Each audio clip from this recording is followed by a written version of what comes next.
he's available next time. But Don, I'm going to give a little bit of an intro for. Don is an experienced seasoned ambassador, and he's not District 5495. That's me. Typo there. He's District 5500. But we work on the state of Arizona together. And he has been visiting some of the same clubs for a lot of the time. And now it's time, he's got to refresh those clubs. He's got to keep his content fresh and up to date in order to keep those clubs engaged.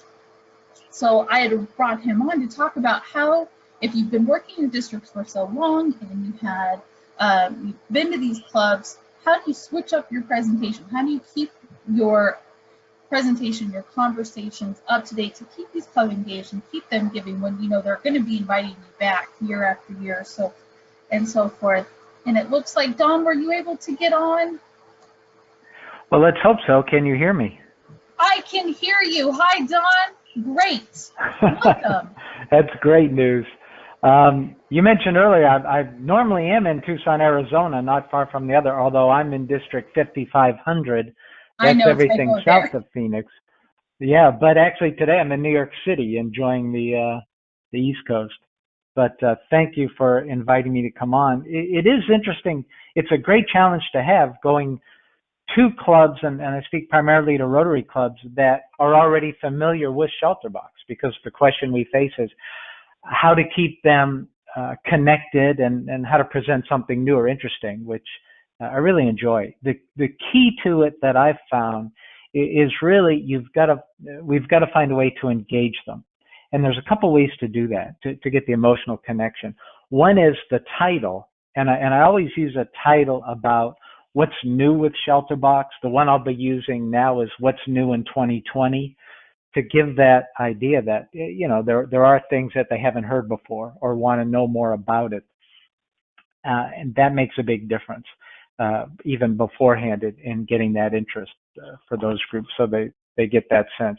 And then with the presentation themselves, and it's a typical 20 to 30 minutes as we do with most of these. That's what I'll focus on rather than the conference type presentations, is getting the personal engagement and emotional connection right away, because these are folks who already have a sense, but they want to connect back in. And so I usually start the presentations.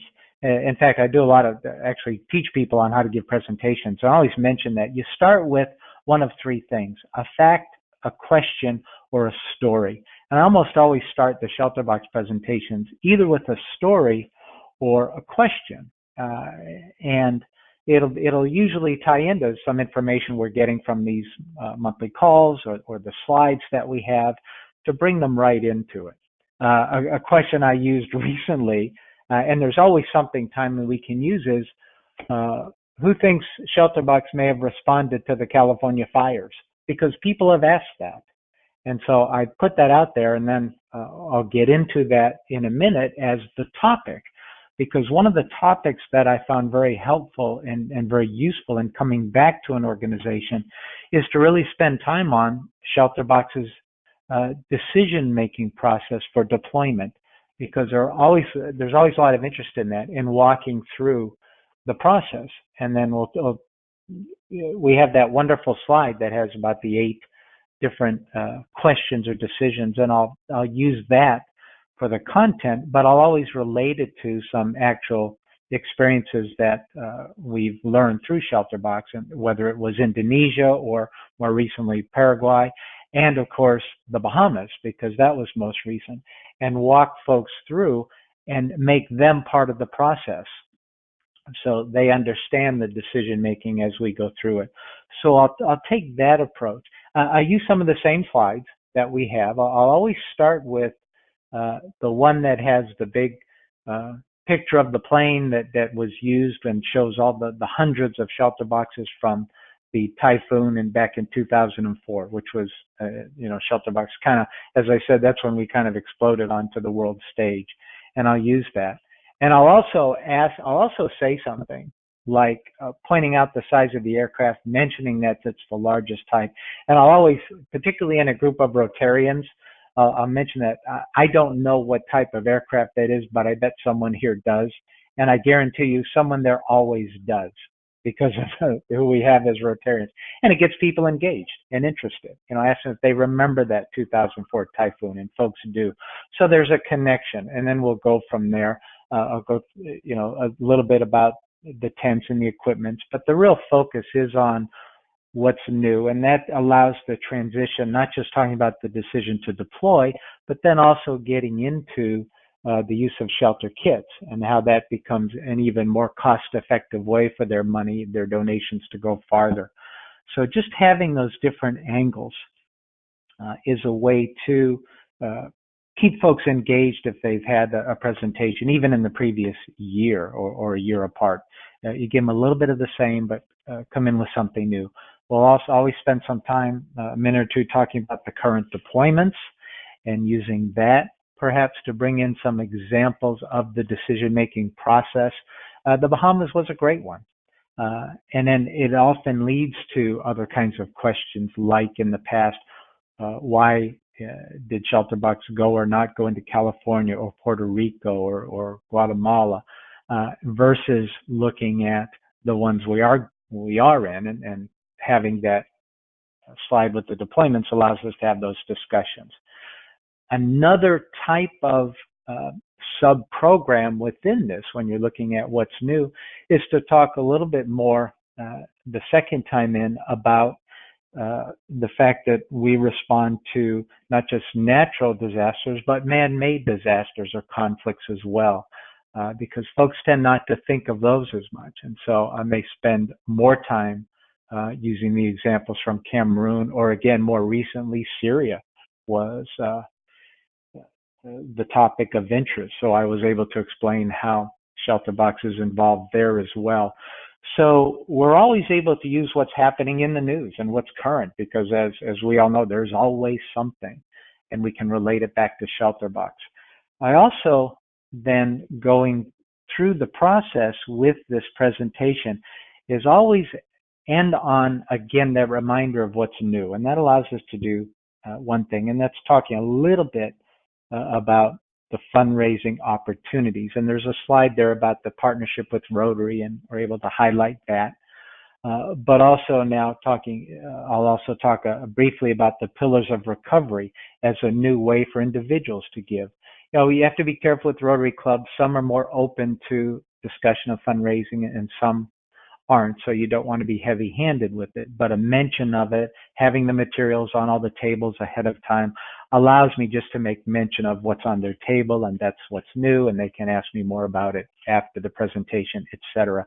But that's another link to the change, as well as talking about the shelter kits.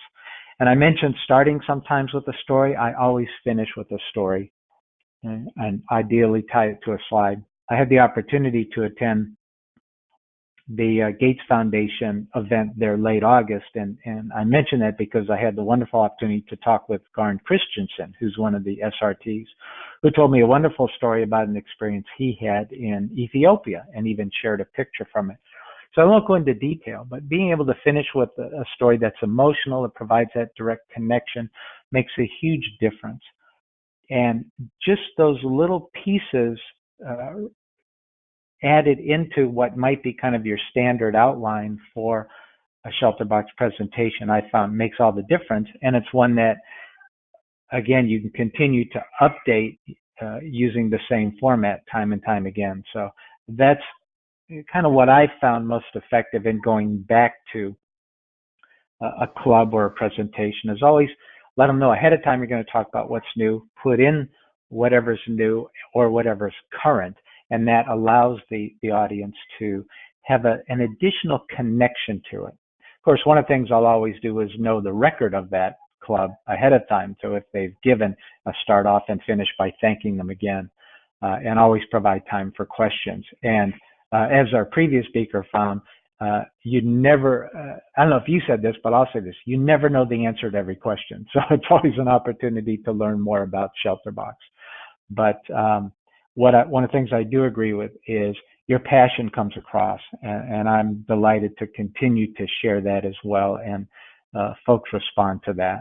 So with that, I'll kind of stop. I think I've talked enough here, but answer any questions or add anything you'd like me to add at this point. Don, that was great. I think you gave some great advice, had some great tips, and spoke very well about supplementing, your starting things that always stay the same, and then ways to come up and update it, stay current, tie it in with the headlines. And I also give you kudos for not steering away from the difficult conversations and just jumping right into it and dissecting the deployments that didn't happen. So for those that don't know Don, again, he is from Arizona. If you have questions for him, Catherine or Lee, feel free to type them in the chat box. And we don't have a question for you, Don, but someone gave you a shout out and just said, great talk. Thank you. Thank you. Oh, awesome. That's very nice. Thank you. Stay warm in New York. We appreciate it, Don. Thanks. My pleasure. Talk to you soon. Okay, and then we have our news you can use section, and you heard both Catherine and